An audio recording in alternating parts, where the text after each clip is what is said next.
Muy bien, pues muy buenas tardes ya. Chicas, chicos, ¿cómo están? ¿Me escuchan bien? ¿Me ven bien? Lo vimos, profe. Buenas Sí, tardes. profe. Perfectísimo, muy buenas tardes, Sergio.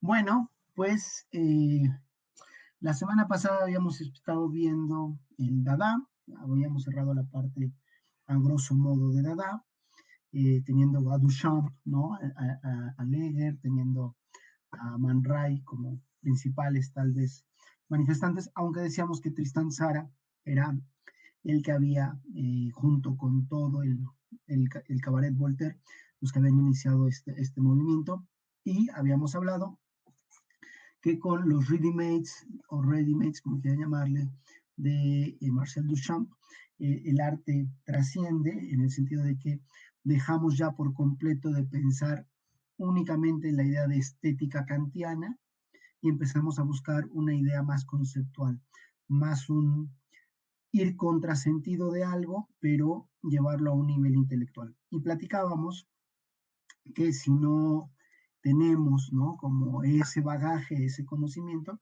pues lo más probable por nuestra sociocultura es que tengamos o un rechazo, es decir, como no entendemos estas obras, las rechacemos, las tiremos de que eso no es arte o no puede volverse arte, o que cualquiera hace arte de ese tipo, o por el otro lado también no lo entendemos del todo, pero ¿no? En esta idea un poquito de sentirnos pues más cultos intelectuales, lo que sea, nos inventamos textos que tampoco son del todo ciertos, ¿no?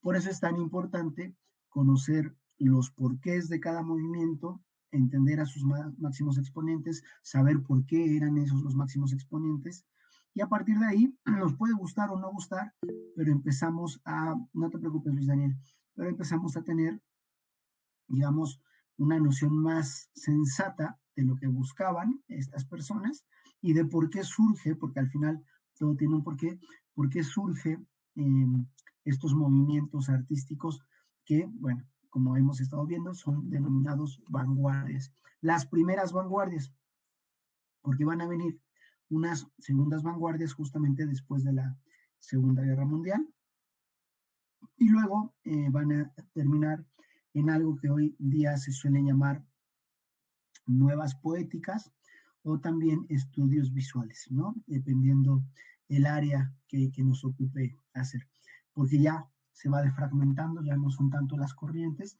sino ya van siendo otras. Pero ahorita todavía vamos a llegar a ver varias corrientes que nos quedan, pero estamos por terminar lo que a nivel histórico se denominarían las primeras vanguardias. Y esas primeras vanguardias justamente van a cerrar con un movimiento que mucha gente confunde con el Dada porque tiene muchas cosas en común. Es decir, finalmente muchos dadaístas, como vieron en el caso de Leger, en un inicio eran cubistas, pasan al dadaísmo y algunos pasan a este nuevo movimiento. Y otros del Dada brincan para acá y otros están dependiendo, ¿no? El momento y su manifestación. Uno de ellos, ¿no? Uno de los fundadores de este movimiento, de hecho, empezó con el Dada y cambia, su idea avanza.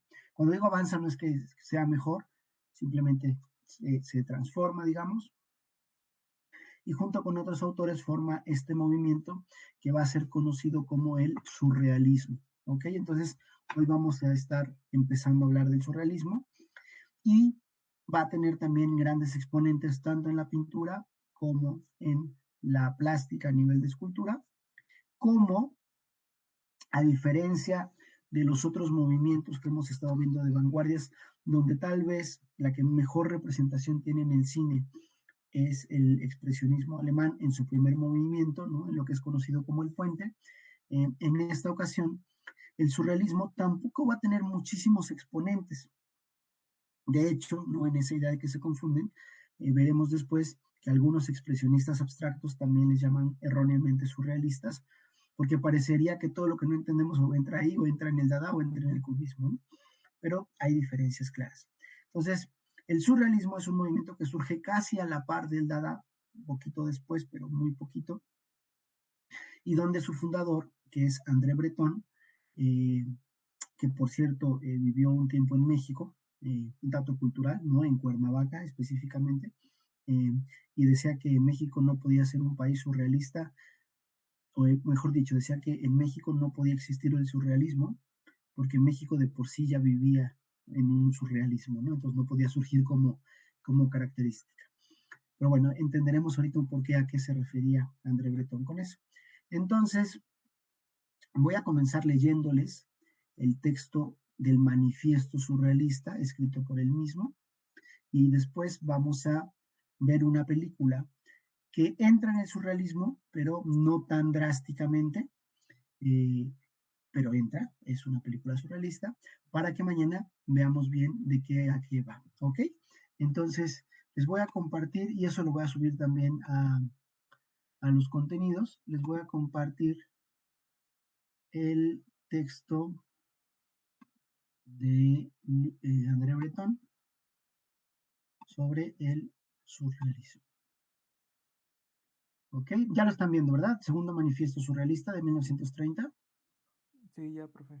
Perfecto. Bueno, es el segundo, por tanto hay un primero, ¿no?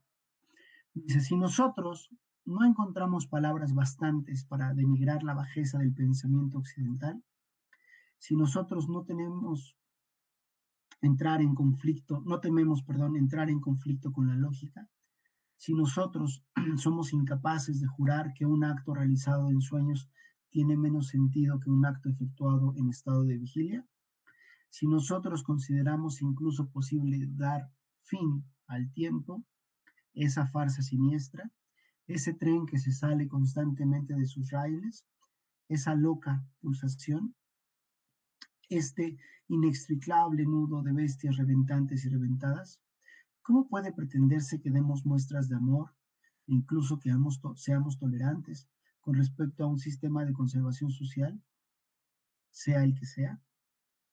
Esto es el único extravío delirante que no podemos aceptar. Todo está aún por hacer.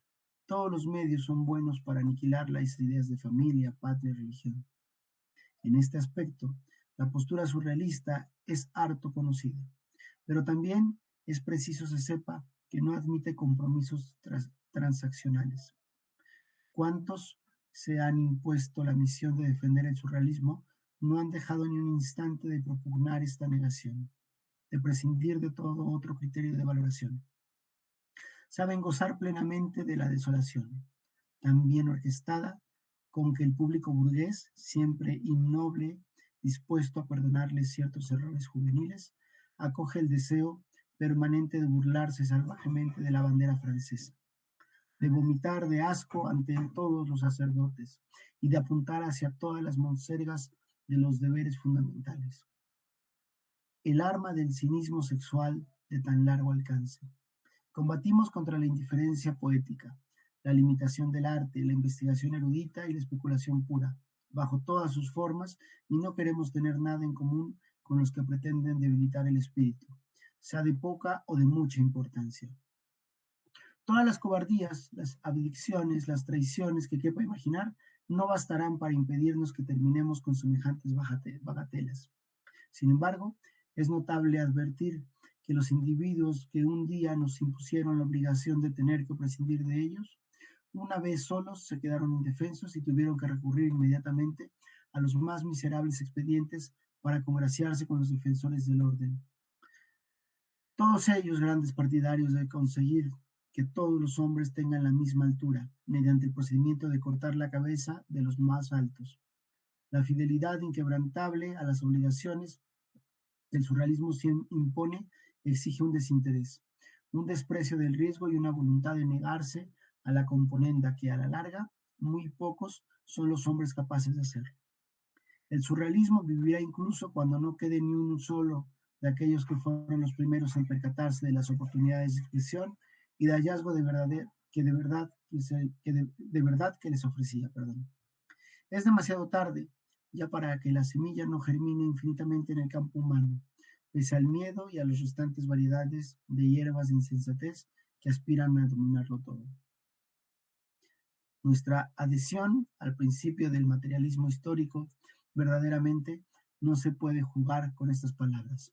Si dependiera únicamente de nosotros, con eso quiero decir, si el comunismo no nos tratara tan solo como bichos raros destinados a cumplir en sus filas la función de badulaques y provocadores, nos mostraríamos plenamente capaces de cumplir, desde el punto de vista revolucionario, con nuestro deber. Desgraciadamente, en este aspecto, imperan unas opiniones muy especiales con respecto a nosotros. Por ejemplo, en cuanto a mí concierne, puedo decir que hace 2 años no pude, tal como hubiera querido, cruzar libre y anónimamente el umbral de la sede del Partido Comunista Francés, en la que tantos individuos poco recomendables, policías y demás, parecen tener permiso para moverse, como don Pedro por su casa. En el curso de 3 entrevistas que duraron varias horas, me vi obligado a defender al surrealismo de la pueril acusación de ser esencialmente un movimiento político de orientación claramente anticomunista y contrarrevolucionaria. Huelga decir que no tenía derecho a esperar que quienes me juzgaran hicieran un análisis fundamental de mis ideas. Aproximadamente en esa época, Michel Marty vociferaba, refiriéndose a uno de los nuestros: si es marxista, no tiene ninguna necesidad de ser surrealista. Ciertamente, en estos casos, no fuimos nosotros quienes alegamos nuestro surrealismo. Este calificativo que nos había precedido, a nuestro pesar, tal como a los psicoanalistas, tal como a los seguidores de Einstein, les hubiera precedido el de relativistas, o a los de Freud el de psicoanalistas. ¿Cómo no inquietarse ante el nivel ideológico de un partido que había nacido también armado de 2 de las más sólidas mentes del siglo XIX? Desgraciadamente, los motivos de inquietud son más que abundantes. Lo poco que he podido deducir de mi experiencia personal coincide plenamente con las experiencias ajenas. Me pidieron que presentara a la cédula del gas un informe sobre la situación dominante en Italia y especificaron que únicamente podía basarme en realidades estadísticas, producción de acero, etc., y que debía evitar ante todo las cuestiones ideológicas. no pude hacerlo.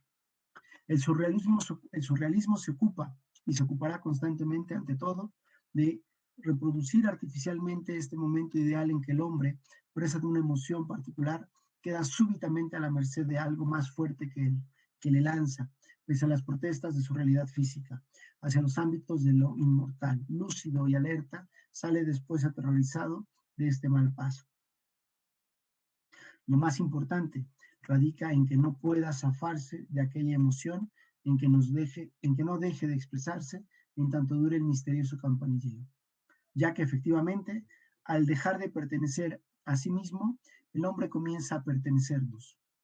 Estos productos de la actividad psíquica, los más apartados que sea posible de la voluntad de expresar un significado, lo más ajenos posible a las ideas de responsabilidad, siempre propicios a actuar como un freno, tan independientes como quepa de cuanto no sea la vida pasiva de la inteligencia. Estos productos, que son la escritura automática y los relatos de sueños ofrecen a un mismo tiempo la ventaja de ser los únicos que proporcionan elementos de apreciación de alto valor, a una crítica que, en el campo de lo artístico, se encuentra extrañamente desarbolada, permitiéndole efectuar una nueva clasificación general de los valores líricos y ofreciéndole una llave que pueda abrir para siempre esta caja de 1000 fondos llamada uno, y le disuade de emprender la huida por razones de simple conservación, cuando sumida en las tinieblas se topa con las puertas externantes cerradas M más allá de la realidad, de la razón, M genio y M amor. Día llegará en que la generalidad de los humanos dejará de permitirse el lujo de adoptar una actitud altanera, cual ha hecho ante estas pruebas palpables de una existencia distinta de aquella que habíamos proyectado vivir. Entonces, se verá con estupor que, de haber tenido nosotros la verdad tan al alcance de la mano, hayamos adoptado en general la precaución de procurarnos una coartada de carácter literario, en vez de adoptar la actitud de, sin saber más, tirarnos de cabeza al agua, si creemos dotados de la virtud del ave fénix, penetrar en el fuego, al fin de alcanzar aquella verdad. 1930. Ok, ¿por qué? ¿Qué notamos en este manifiesto, ¿no? Volvemos a la idea social, volvemos a darnos cuenta que el arte tiene una finalidad que va más allá y que está contextualizada por su entorno, por su momento histórico, y que por tanto estos artistas, como se están dando cuenta, basan en el surrealismo un movimiento anticomunista, pero anticomunista no porque estén en contra o a favor, sino porque en ese momento el comunismo se estaba poniendo, sobre todo en Europa, y después llega a América bajo esa idea también, como una idea de todos vamos a volvernos mentes pensantes de la misma manera, no va a haber cavidad para sobresalir, eh, nos van a quitar cosas y ya por tanto pecaremos de libertad, ¿no? Lo cual también es un punto de vista errado, pero bueno, ahorita no vamos a hablar de esa parte, pero que vean que tiene un punto en común. Entonces, hay un cineasta en particular que es el cineasta surrealista por antonomasia, que es un español, este sí es aragonés, la vez pasada se le había dicho que era aragonés Picasso y no, este sí es de Aragón, y que empieza filmando muy joven, con los ahorros de su madre, ¿no? Ahorró, o mejor dicho, lo que su madre tenía ahorrado lo usó para hacer su primera película y su segunda, junto con unos amigos, y después deja de filmar por más de 20 años. Y llega la Guerra Civil Española, la Segunda Guerra Mundial, emigra a Estados Unidos buscando hacer cine, no logra hacer nada, y entonces algún amigo, algún conocido le dice, ¿por qué no vas a México? Que ahí están haciendo cine, películas, y finalmente hablan el mismo idioma que tú. Entonces viene a México, y en México vuelve a despuntar, 20 y tantos años después de sus primeras 3 películas, que eran cortometrajes, que no eran largos, ¿no? Y bueno, mentira, uno sí era largo, el primero era cortometraje, y el otro era un documental. Y entonces empieza a filmar en México. Y de aquí vuelve a catapultarse al mundo y empieza a filmar en Francia. Lo que no todo el mundo sabe es que él nunca deja de vivir en México. Él va a firmar a Francia, pero vive en México junto con su familia. Y para muchos es uno de los grandes, grandes, grandes directores de todos los tiempos. Y probablemente también es, si no el único, el más destacado, que es fiel a su idea surrealista. ¿En qué se basa el surrealismo? En que como en los sueños, cuando ustedes sueñan, de pronto aparece una jirafa y para ustedes es lo más normal del mundo. Bueno, a nivel de película va a haber una significación, va a haber un simbolismo, ¿no? Ya estaremos hablando mañana de eso, pero van a tratar de sacar su inconsciente, como si esto fuera una representación onírica, ¿vale? Más allá de eso. Entonces, vamos a ver hoy una película mexicana que creo que puede venir muy a colación con la pandemia, que se llama El Ángel Exterminador. ¿Alguien la ha visto? ¿No? No. No, profe. Bueno, cualquier similitud con su pandemia, ¿no? Y con este año y medio pseudo encerrados, es mera coincidencia.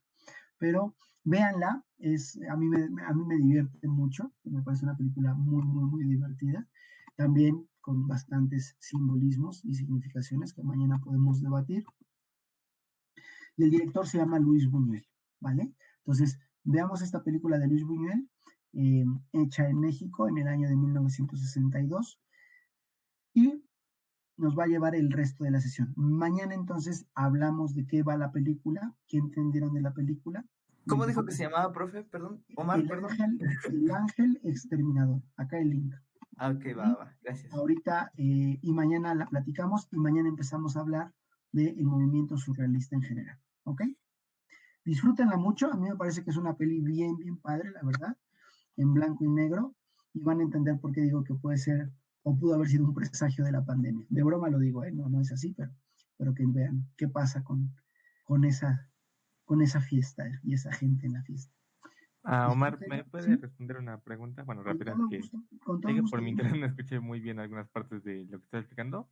¿Qué artista estaba diciendo del surrealismo? ¿Qué artista estaba hablando? Que íbamos a analizarlo más adelante. Luis Buñuel. Luis Buñuel, ¿cómo se Luis escribe? Buñuel, te lo voy a escribir aquí. Ah, ok. Es un cineasta, un director de cine. ¿Ok? Es de hecho el director que van a ver, la película que van a ver de hoy es de él justamente. Ah, ok. Muchas gracias, Omar. No, con todo gusto. Pues disfrútenla, chicos, y mañana platicamos de qué va. ¿Ok? Adelante. Sí, profe. Hola, profe, muchas gracias. Hasta luego, Omar, muchas gracias. Chao, chao. Hasta luego, Omar. Gracias, Omar. Hasta luego. Gracias, Omar. Gracias.